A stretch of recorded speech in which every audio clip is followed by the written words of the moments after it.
You ever get the sense WWE has started treating its biggest matches like optional DLC, like they think we'll keep paying for the storyline updates even if they never actually deliver the payoffs? Because right now, WWE is sitting on a powder keg of betrayals, missed chances, and one glaring omission that has fans ready to explode, and if you're not furious yet, you will be by the end of this video. We're talking Seth Rollins and a new faction with OBA Femi at the center, a mysteriously missing Gunther and what that means for WrestleMania, Kevin Owens' potential return that could save or destroy everything, and a Roman Reigns vs Centimeter Punk equation that smells like missed cash and broken promises. If WWE drops the ball on any of these, it will be on purpose and we won't let them pretend it's creative decisions. Tell me in the comments right now which of these would infuriate you the most. A Rollins betrayal, Gunther not at Mania, Owens kept off the show, Roman vs Punk denied. I want one-word answers. Go. Segment 1, setting the stage. Before we dive deep, what's happening on the surface is simple. Seth Rollins has been evolving again, now with whispers of aligning with OBA Femi. Gunther, the once unstoppable intercontinental idol, is suddenly absent from the conversation about WrestleMania. Kevin Owens, the most effective chaotic neutral in WWE, has been rumored for a return. Meanwhile, Roman Reigns and Centimeter Punk sit like two dormant explosives in the middle of the ring, each with the potential to create nuclear-level ratings and controversy. But it's what's underneath that matters: WWE's booking choices, backstage politics, and the strange dance between long-term payoff and short-term streaming attention. Everything we're seeing might look like isolated decisions, but they are connected. And if booked wrong, the fallout will be catastrophic for story credibility and for the trust of the wrestling fanbase. Small question for the comments: which single booking decision this year have you felt betrayed by the most? Name the moment. Segment 2, Seth Rollins and OBA Femi, the faction we didn't know we needed, or the one we should fear. Seth Rollins has always been a master of reinvention, architect of the Shield's legacy turned messiah, authority conspirator, visionary, and selfish savior. He shifts. But this potential new faction, centered on OBA Femi, is dangerous in the best way, not because of how it looks now, but because of what it could mean. Think back, Rollins thrives when he's surrounded by voices he can co-opt. Remember the Authority days? Look at the Judgment Day blueprint: power in numbers, chaos justified by a brass-plated ideology. Now imagine Rollins playing puppeteer for a faction that's less about brute force and more about influence, charisma, and stealing spotlight moments on the fly. That's the OBA Femi angle. Not just muscle, a voice, a presence, a lightning rod. Booking-wise, this is gold. Rollins as faction head can do what Roman's tribal chief role can't: move fluidly between face and heel, between commentary and in-ring leadership, and between personal scores and faction philosophy. He can be a leader who rationalizes his faction's crimes as cultural correction, or as a new era of high-art wrestling. And because Rollins is charismatic, Hollywood-ready, and believable, fans will follow him into the moral gray. But here's the burn: if WWE turns this into a slow-burn masterpiece, Rollins could obliterate half the roster with screen time and motive. If they squander it as a temporary angle to elevate someone else and then disband them midsummer because ratings dipped, it becomes another example of wasted potential. I don't want a faction that exists to make one superstar look good. I want an identity that expands multiple careers and creates longer-term stakes. Trivial comment question: if Rollins formed a faction, who on the current roster should be the second voice? Or Ambrose, be a top mid-card heel? See someone from NXT. Vote with letters. Segment 3, what OBA Femi really brings to the table. OBA Femi isn't a random addition. He brings a vibe, intensity, audacity, and a rebellious charisma that can stir controversy without needing to hit someone with a chair every night. He's the kind of talent that complicates the easy narratives WWE likes to feed the crowd. Here's the psychology. Fact irons historically have two benefits: they make the leader scarier and they give mid-card talent something to do.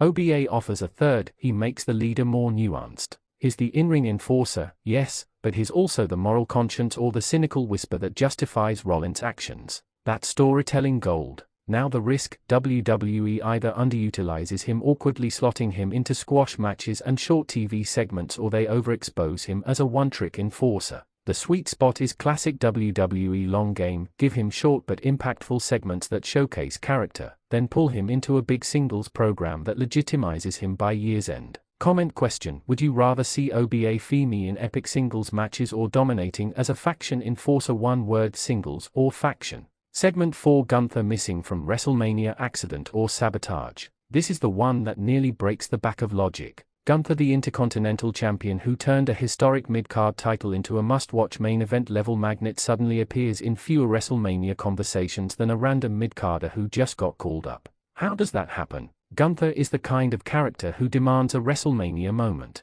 He's authoritative, immensely talented, and embodies the kind of credibility that WWE desperately needs. When a performer like Gunther is underutilized or kept off the Mania marquee, fans smell mismanagement. They smell backstage politics, scheduling conflicts, and worst of all, a creative team that's too scared to trust long-term payoff. Let's be blunt, Gunther being missing from WrestleMania is either an insane oversight, a deliberate creative choice to protect something else, or worse, a symptom of chronic miscommunication within the company. WWE has a messy history here. They'll push a flashy spectacle while gutting legitimate, slow-burn masterpieces. Gunther deserves either a clear, meaningful program heading into Mania or a public explanation. Otherwise, the silence looks like cowardice. If Gunther is kept off the show to make room for an overhyped return or for someone else to get a shine, the backlash will be swift and justified. Fans are not stupid. They'll notice the difference between a manufactured headline and an earned moment. Comment prompt: if Gunther doesn't get a WrestleMania showcase,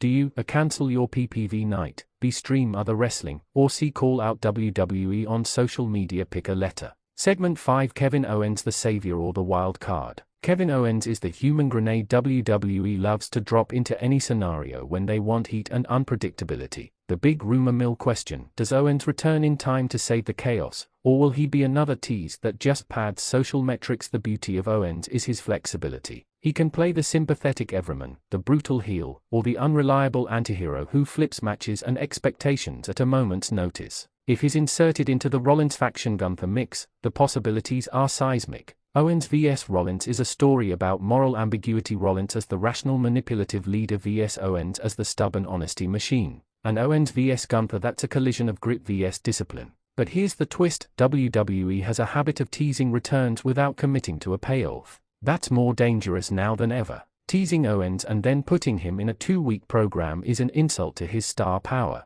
He doesn't need a flash-in-the-pan program, he needs an arc that either settles his score or elevates the entire midcard. And if WWE uses him solely as a rating spike for a single show, it's garbage booking. Fans will call them out. Question for the comments: if Kevin Owens returns this year, what's your dream first feud? Name one person. Segment 6: Roman Reigns and Centimeter Punk, the high-stakes dilemma. 2 names. 1 colossal mess. Roman Reigns and Centimeter Punk are franchises. They are walking contradictions. Roman is corporate titan, Centimeter Punk is anti-establishment martyr. The tension is electric simply because both represent extremes of what modern wrestling can be. Put them together and you have ratings, drama, and the very real possibility of a match that people talk about for a decade. Yet, WWE historically bungles these two-person phenomena. They either make it a cash grab once-only dream match that never really pays off, or they run it into the ground with too many rematches, contractual constraints, and watered-down finishes. Remember the last time the company let a dream lag? It cost them momentum and trust. The problem with Roman vs Punk isn't just the match, it's the booking afterwards. If this match happens, do they build toward real consequences? Or does the result evaporate into thin air? Storyline fog. Roman's role as tribal chief has one major consequence: he absorbs enemies into his narrative using status, not simple brawling. Punk's edge is that he rejects affiliation, which makes him unpredictable. The booking could go 2 ways: Roman uses the power dynamic to neutralize Punk's rebel status, or Punk forces Roman into vulnerability, exposing the tribal chief as a man, not a myth. I don't want a single match, I want a campaign. Build the stakes like it matters. Comment quick poll: would you prefer Roman vs Punk as a one-off spectacle or a multi-show saga? Reply: one-off or saga. The segment 7: how these stories intersect, the power of cross-pollination. Here's where the booking could get brilliant, or where WWE could torch credibility. Imagine this: Rollins uses OBA Femi's faction to manipulate the mid-card scene, picking off challengers with precision. Gunther, feeling betrayed by the lack of meaningful opponents, starts a crusade to expose faction warfare and restore title credibility. Kevin Owens returns not to chase titles immediately, but to dismantle faction strongholds, attacking Rollins' mouthpiece and sparking chaos. Roman Reigns and Centimeter Punk become the inevitable megaphone for everything that's wrong. Roman as the establishment figure who tolerates Rollins' manipulations because it serves him, Punk as the voice that calls out the entire system. This would allow WWE to move multiple stories forward simultaneously. Each star's program would matter to the others. Rollins' faction would be more dangerous if it affects Gunther's title picture. Owens' return is meaningful if it changes the balance of power. Roman vs Punk would carry more consequence if the tribal chief is forced to defend not just his title but an entire system of favoritism. The alternative siloed booking where each story lives in a vacuum breeds fandom resentment. If these intersect with coherent logic, WrestleMania becomes a season finale worth paying for. If not, it becomes an overpriced highlight reel with no emotional investment.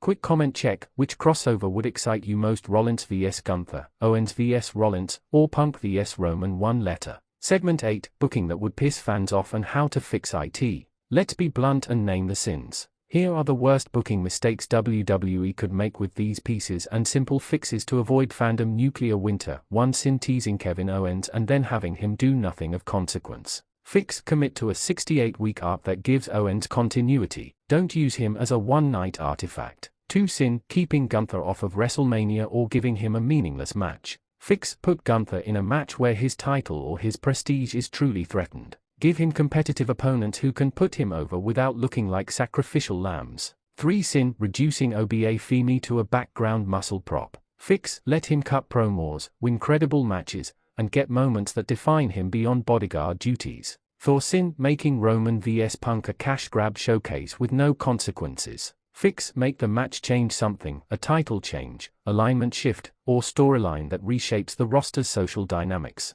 5. Sin: using Rollins as a one-dimensional kingmaker who disappears once a storyline ends. Fix: build Rollins as an organizer with long-term ideology, let his faction survive beyond the initial feud. If WWE actually used these fixes, we'd get a season of television with stakes, continuity, and emotional payoffs. But if they don't, we'll be back here in 6 months, fuming about missed potential. Which one of these fixes would you scream for first in the comments? Pick a number. 1. 5. Segment 9, fan power: how we can influence booking. Fans often feel helpless, but narrative pressure works. Social media reaction, ticket sales, trending hashtags, even the reviews from top talent can shift creative direction. If enough fans make noise about Gunther's omission or Owens' tease, the company listens, sometimes begrudgingly, sometimes fast. Here's how to be effective. Make your opinion visible and constructive. Call out the decision, not the people. Support the performers you care about by streaming their matches and buying merch. Money talks for $1 billion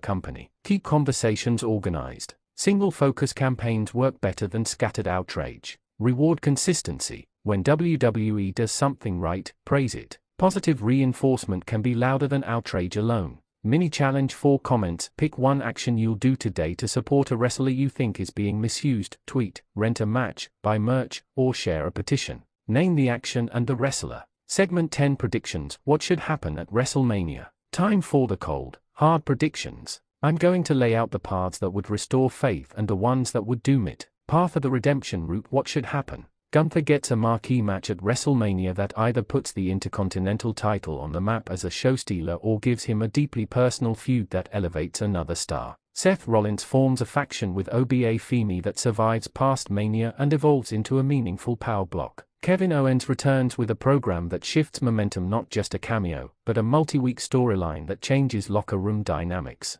Roman vs Punk is built as a saga, not a quickie. It has tangible consequences that reshape the card long-term. Path B, the collapse route: what will break fans' trust? Gunther is kept off the marquee or saddled with a forgettable match. Rollins' faction is short-lived and used to put over someone else before building its identity. Owens is teased, used for a ratings spike, then disappears. Roman vs Punk is made into a one-time flash with no long-term consequence. Which route do you think WWE will take? Type redemption or collapse in the comments. Be honest. Segment 11, the talent who can fix everything and who will get the short end. There's a responsibility here for the wrestlers as much as for creative. Kevin Owens has the charisma to pull multiple stories together. Gunther has the aura to make the mid-card elite again. Seth Rollins has the mic to justify a faction that isn't just violent, it's philosophically compelling. But each is also vulnerable to bad booking. If WWE wants to restore credibility, they must stop treating these performers like interchangeable cast members.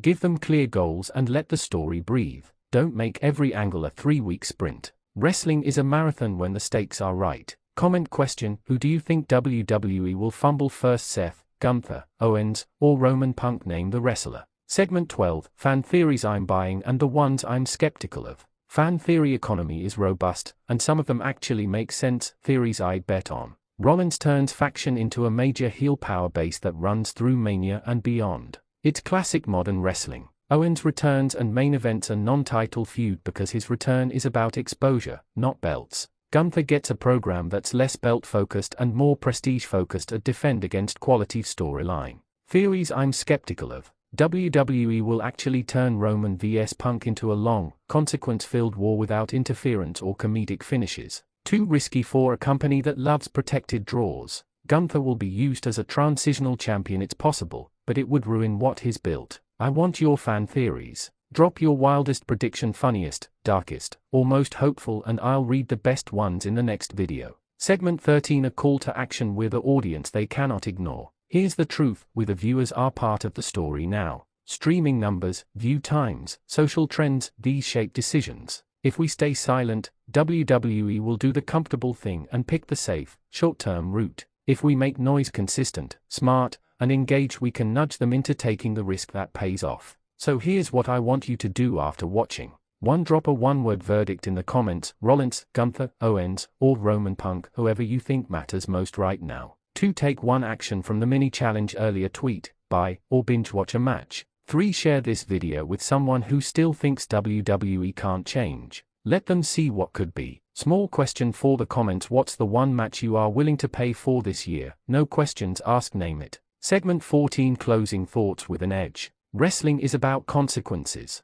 It's about the visceral, messy human things that happen when people make choices in public. Right now the creative board at WWE has a set of choices in front of them that could restore faith or prove fans right about short-termism. Seth Rollins' faction with OBA Femi can be brilliant. Gunther deserves WrestleMania glory. Kevin Owens' return can be seismic. Roman vs Punk can be legendary, but only if WWE treats it like the high-stakes chess match it is. If they ignore the stakes and produce another highlight reel with no engine underneath, fans will react loudly and deservedly. But if they listen, if they commit to arcs with consequences, we might see some of the best wrestling storytelling of the decade unfold. Final comment: call to action. Type 1 sentence: no more telling WWE what they must not screw up this year. I'll pin the best ones and read them in the next video. Outro note: prompt closer. Before I go, one last furious poll. Which of these 4 moves would ignite the fandom the fastest? Rollins forms a long-term faction with OBA Femi. Gunther headlines WrestleMania in a major match. Kevin Owens returns for a multi-week arc. Roman vs Punk becomes a long-term saga with real consequences. Type the letter and one sentence about why. I'll be watching the comments and I'll read the best takes in our next upload.